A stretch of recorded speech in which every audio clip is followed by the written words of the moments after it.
ओम श्री परमात्मने नमः। ओम नमो भगवते वासुदेवाय।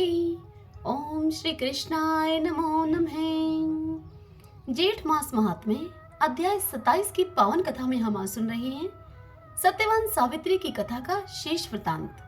समस्त ऋषिगण स्कंद जी से कहने लगे कि हे स्कंद जी, दुख, शोक और भय से आक्रांत हुई एकाकी वन में स्थित उस असहाय पतिव्रता मनस्विनी सावित्री ने फिर क्या किया?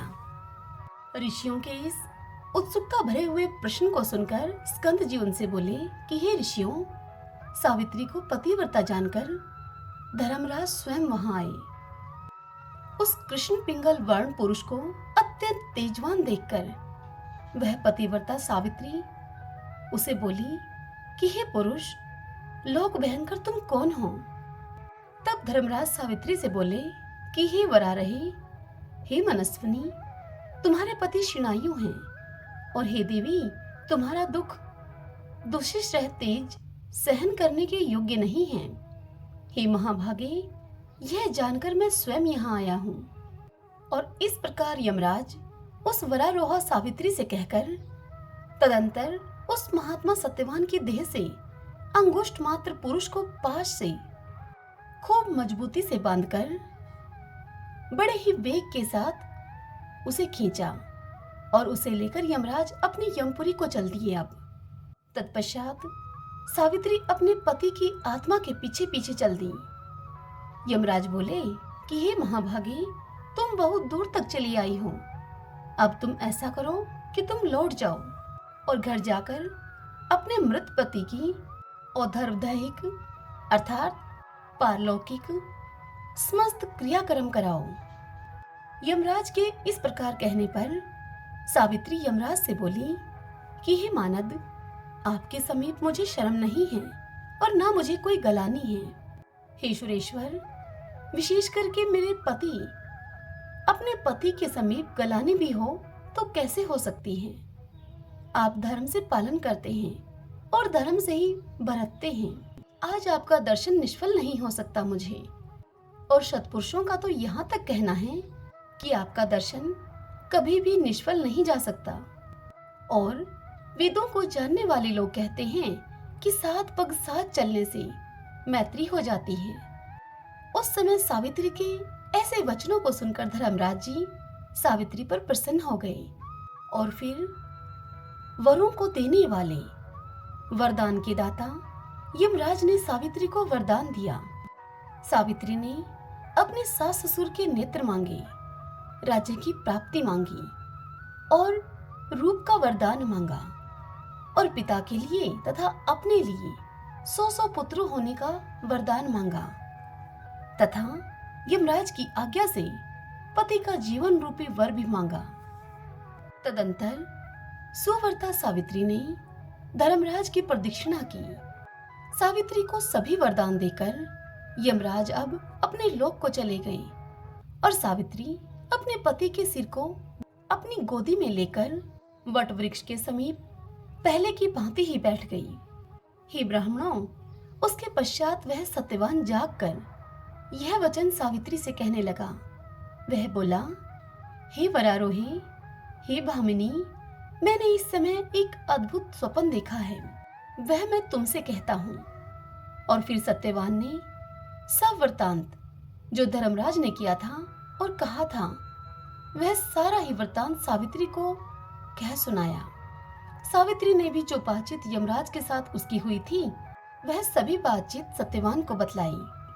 उधर सूर्य नारायण के अस्त हो जाने पर राजा द्युमत्सेन अपने पुत्र की आगमन की आशंका से इधर उधर अब दौड़ने लगे। राजा धूम्रसेन पुत्र के आगमन की आशंका से एक आश्रम से दूसरे आश्रम को जाते और पुत्र के न मिलने पर वह विलाप करने लगते और कहने लगे कि हम दोनों अंधों की लकड़ी अर्थात लाठी के समान वह सत्यवान बिना हम दोनों के कहाँ चला गया। इस प्रकार सपत्नीक वह राजा धूम्रसेन विलाप करता हुआ दुख से संतप्त होकर बारंबार हे पुत्र कहकर पुकारने लगा। आगे स्कंद जी इस कथा को सुनाते हुए कहते हैं कि हे ब्राह्मणों, इस प्रकार अकस्मात राजा धूमतसेन के नेत्र खुल गए। राजा धूमतसेन की नेत्रों की ज्योति आई देखकर, यह परम आश्चर्य में देखकर आश्रम वासियों ने शांतिपूर्वक यह वचन कहे। वह बोले कि हे महाराज, हे महामते, इन नेत्रों के खुलने से यह सूचित होता है कि आपके पुत्र के साथ संयोग अवश्य है।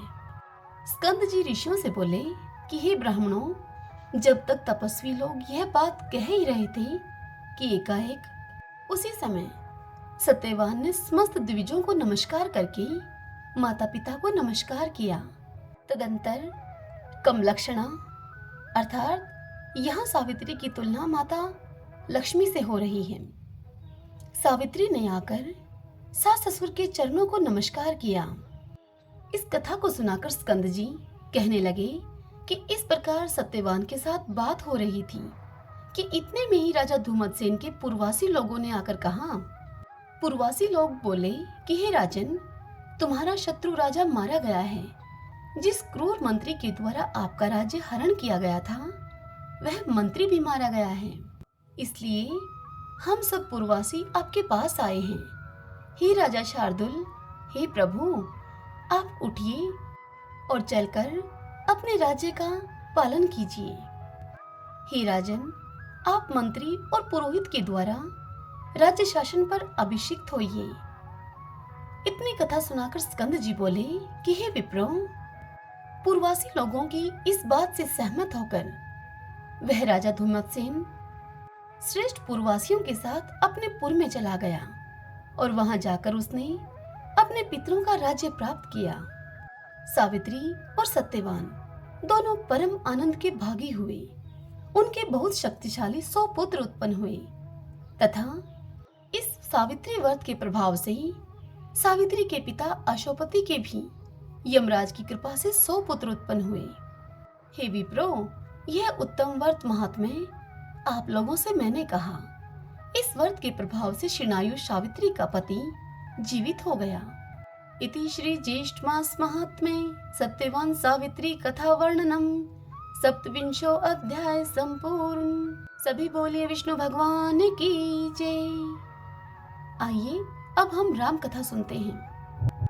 जय सिया राम। युधिष्ठिर ने व्यास जी से पूछा कि हे पितामह, धर्मारण्य में जिन श्रेष्ठ आचार व्यवहार वाले ब्राह्मणों ने निवास किया, वे किस कुल में उत्पन्न हुए थे? यह सुनकर व्यास जी युधिष्ठिर से बोले कि हे नृपश्रेष्ठ, उन उद्धवरेता ऋषियों एवं महात्मा ब्राह्मणों की शाखा, परशाखा, पुत्र पौत्र आदि की संख्या बहुत हुई है। मुख्य मुख्य 24 गोत्रों के नाम मैं तुम्हें बतलाता हूँ।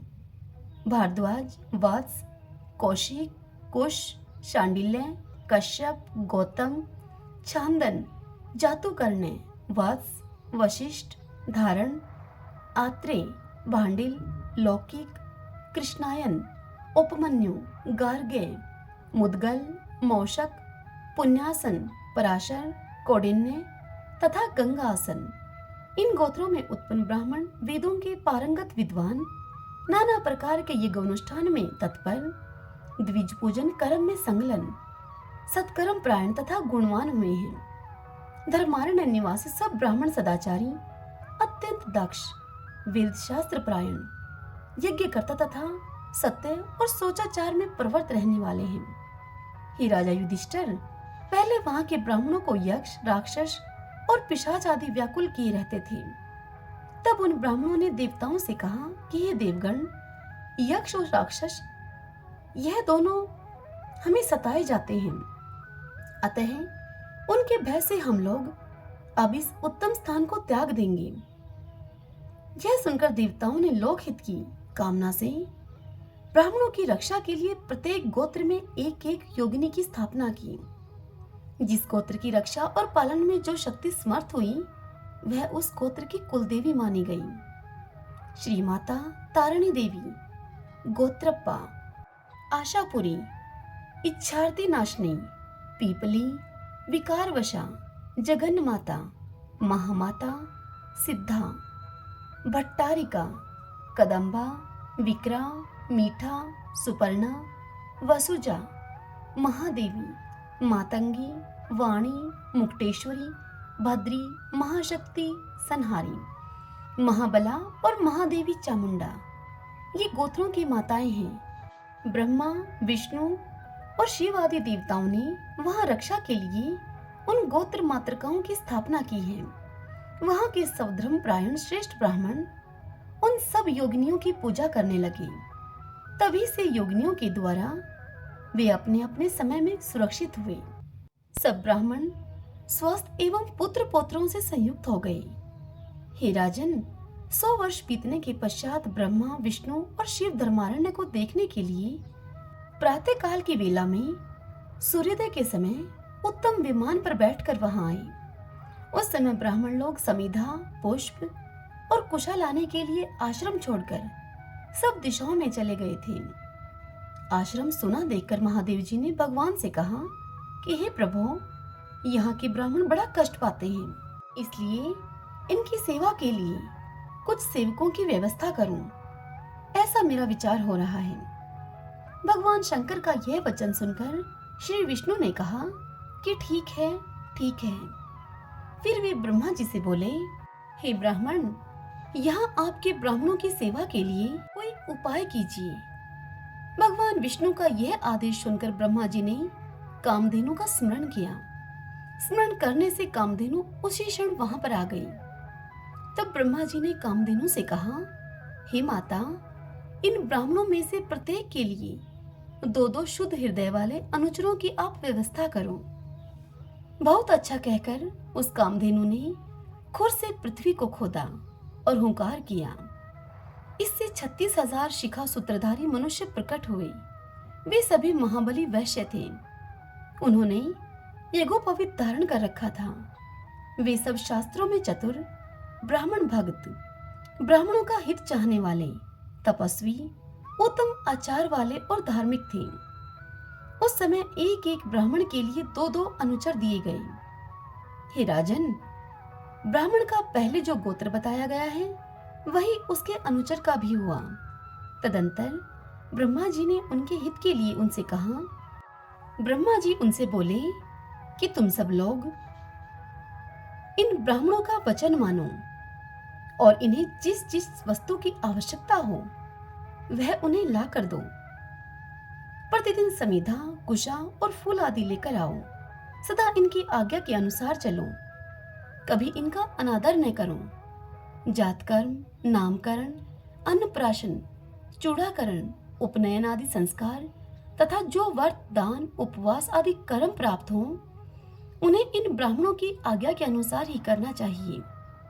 इनकी आज्ञा लिए बिना जो त्रश याग, श्राद्ध कार्य या और कोई कर्म भी करोगे वह दरिद्रता, पुत्र शोक एवं कीर्तिनाश को प्राप्त होगा। तब उन अनुचरों ने बहुत अच्छा कहकर देवताओं की आज्ञा स्वीकार की। तदंतर वे इंद्र आदि श्रेष्ठ देवता कामधेनु की स्तुति करने लगे। वह बोले, हे अनघे, तुम सब देवताओं की माता और सब यज्ञों का कारण हो। सब तीर्थों में तुम ही उत्तम तीर्थ हो। सदा तुम्हें नमस्कार है। तुम्हारे ललाट में सूर्य, चंद्रमा, अरुण तथा भगवान शंकर विराजमान हैं। हुंकार में सरस्वती वास करती हैं। गले के कंबल में नागों का निवास है। खुरपृष्ठ में गंधर्व और चारों वेद हैं तथा तुम्हारे मुख के अग्रभाग में समस्त चराचर तीर्थ हैं। इस प्रकार भांति भांति के वचनों से प्रसन्न की हुई कामधेनु स्वर्ग को चली गई। उन वैश्यों के विवाह के लिए भगवान शंकर और यम ने गंधर्वों की कन्याओं को लाकर उनकी पत्नी के रूप में स्थापित किया। विश्वासु नाम से प्रसिद्ध जो गंधर्वों के राजा हैं, उनके यहाँ 60,000 कन्याएं थीं। वे सभी रूप, यौवन और उदारता से संपन्न थीं। उन्हीं को वेदोक्त विधि से देवता के समीप उन वैश्यों के लिए अर्पण किया। उस समय उन वैश्यों ने गंधर्वों को, पूर्वज देवताओं को, सूर्य और चंद्रमा को तथा यमराज और मृत्यु को भी आज्य भाग दिया। विधि पूर्वक आज्य भाग अर्पण करने के पश्चात ही उन वैश्यों ने उन कन्याओं का वरण अर्थात पाणी ग्रहण किया। तब से लेकर आज तक गंधर्व विवाह उपस्थित होने पर देवता आज्य भाग ग्रहण करते हैं। जिन 36,000 धेनु कुमारों की चर्चा की गई है, उनके पुत्र पौत्रों की संख्या लाखों तक पहुंच गई है। वे सब ब्राह्मणों के सेवक हुए हैं। तत्पश्चात देवताओं के चले जाने पर सब ब्राह्मण इस स्थान पर निवास करने लगे। हे राजन, तब से वहां के ब्राह्मण निर्भय होकर पुत्र पौत्रों के साथ रहते और वेदों का पाठ करते हैं। वे वेदज्ञ विद्वान कभी शास्त्रों का अर्थ सुनाते हैं, तो कभी कोई भगवान विष्णु का जप करते हैं, कोई शिव जी के गुण गाते हैं, तो कोई ब्रह्मा जी के नाम लेते हैं, तो कोई यमसूक्त का जप करते हैं। कितने ही याजक बनकर यज्ञ एवं अग्निहोत्र की उपासना करते हैं। वे स्वाहाकार, स्वधाकार और वशटकार के शब्दों से चराचर प्राणियों के सहित संपूर्ण त्रिलोकी को परिपूर्ण करते रहते हैं। वहां के तो वैश्य भी बड़े दक्ष होते हैं और सदा ब्राह्मणों की सेवा के लिए उत्कंठित रहते हैं। वे धर्मारण्य के दिव्य प्रदेश में सुस्थिर होकर बसते हैं और ब्राह्मणों के लिए अन्न, पान, समीधा, कुश तथा फल आदि का प्रबंध करते हैं। पुष्पों उपहार का संग्रह करना, स्नान किए हुए वस्त्र को धोना, उपले आदि बनाना, झाड़ने बुहारने का काम करना तथा कूटना और पीसना आदि कार्य उन वैश्यों की स्त्रियां करती थीं। ब्रह्मा, विष्णु और शिव के वचन से सब लोग उन ब्राह्मणों की सेवा करते थे। तब से सब ब्राह्मण स्वस्थ होकर हर्ष पूर्वक दिन रात ब्रह्मा, विष्णु और शिव आदि की उपासना करने लगे। हरि ओम तत्सत। ओम नमो भगवते वासुदेवाय।